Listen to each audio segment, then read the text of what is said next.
Hello everyone, my name's Brody, and today's Grimm fairy tales I'm going to be reading to you is Rapunzel. There were once a man and a woman who had long in vain wished for a child. At length the woman hoped that God was about to grant her wish, her desire. These people had a little window at the back of their house from which a splendid garden could be seen, which was full of the most beautiful flowers and herbs. It was, however, surrounded by a high wall, and no one dared to go into it because it belonged to an enchantress who had great power and was dreaded by all the world. One day, the woman was standing by this window and looking down into the garden, when she saw a bed which was planted with the most beautiful repanion. That's Rapunzel, and it looked so fresh and green that she longed for it and had the greatest desire to eat some. This desire increased every day, and as she knew that she could not get any of it, she quite pined away, and looked pale and miserable.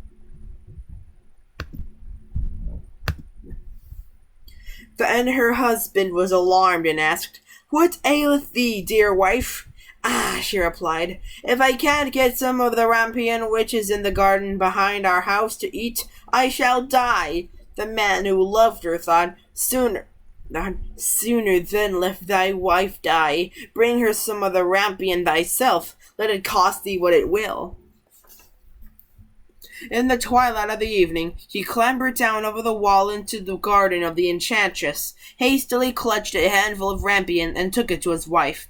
She had once made herself a salad of it, and ate it with much relish. She, however, liked it so very much, that the next day she longed for it 3 times as much as before. If he was to have any rest, her husband must once more descend into the garden. In the gloom of evening, therefore, he let himself down again. But when he had clambered down the wall, he was terribly afraid, for he saw the enchantress standing before him. "How canst thou dare," said she with the angry look, "to descend into my garden and steal my rampion like a thief? Thou shalt suffer for it." "Ah," answered he, "let mercy take the place of justice. I only made up my mind to do it out of necessity. My wife saw your rampion from the window, and felt such a longing for it that she would have died if she had not got some to eat."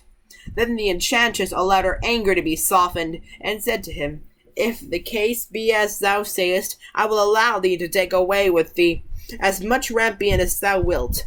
Only I make one condition. Thou must give me the child which thy wife will bring into the world.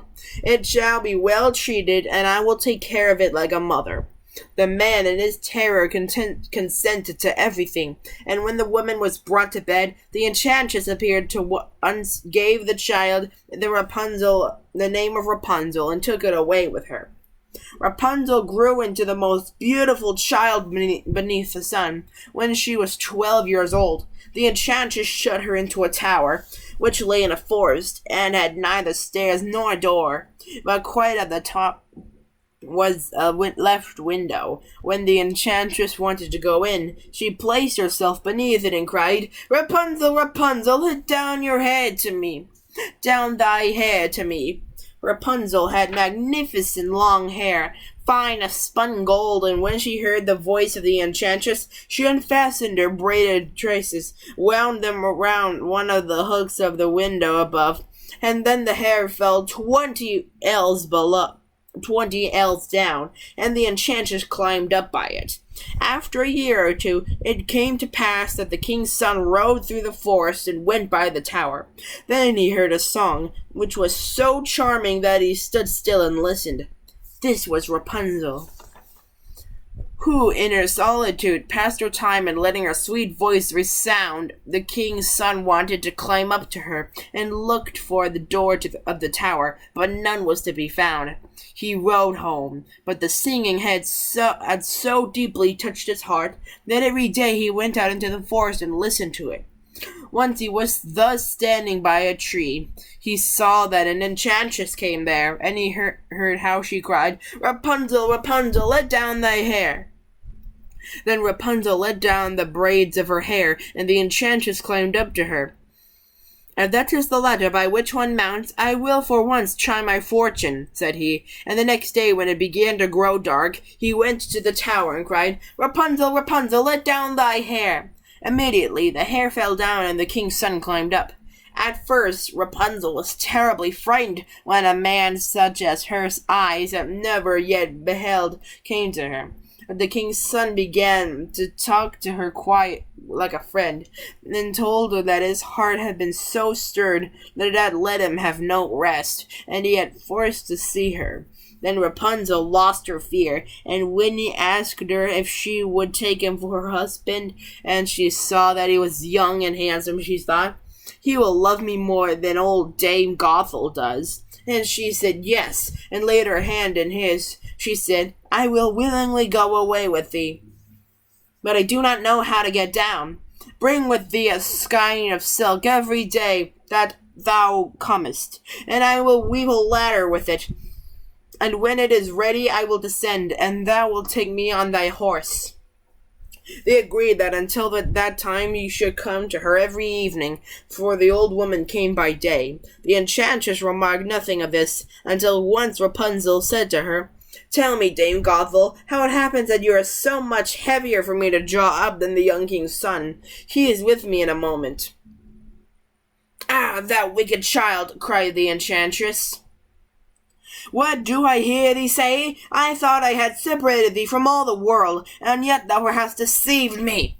In her anger she clutched Rapunzel's beautiful tresses, wrapped them twice around her left hand, seized a pair of scissors with the right, and snip-snap, they were cut off and the lovely braids lay on the ground. And she was so pitiless that she took poor Rapunzel into a desert where she had to live in great grief and misery. On the same day, however, that she cast out Rapunzel, the enchantress in the evening fastened the braids of hair that she had cut off to the hook of the window, and when the king's son came and cried, "Rapunzel, Rapunzel, let down thy hair," she let the hair down. The king's son ascended, but he did not find his dearest Rapunzel above, but the enchantress who gazed at him with wicked and venomous looks. "Aha!" she cried mockingly, "thou wouldst fetch thy dearest, but the beautiful bird sits no longer singing in the nest. The cat has got it, and will scratch out thy eyes as well. Rapunzel is lost to thee. Thou wilt never see her more." The king's son was beside himself with pain, and in his despair he leapt down from the tower. He escaped with his life, but the thorns into which he fell pierced his eyes. Then he wandered quite blind about the forest, ate nothing but roots and berries, and did nothing but lament and weep over the loss of his dearest wife. Thus he roamed about in misery for some years, and at length came to the desert where Rapunzel, with the twins to which she had given birth, a boy and a girl, lived in wretchedness. He heard a voice, and it seemed so familiar to him that he went towards it, and when he approached, Rapunzel knew him, and fell on his neck and wept. Two of her tears wetted his eyes, and they grew clear again, and he could see with them as before. He led her to his kingdom, where he was joyfully received, and they lived for a long time afterwards, happy and contented.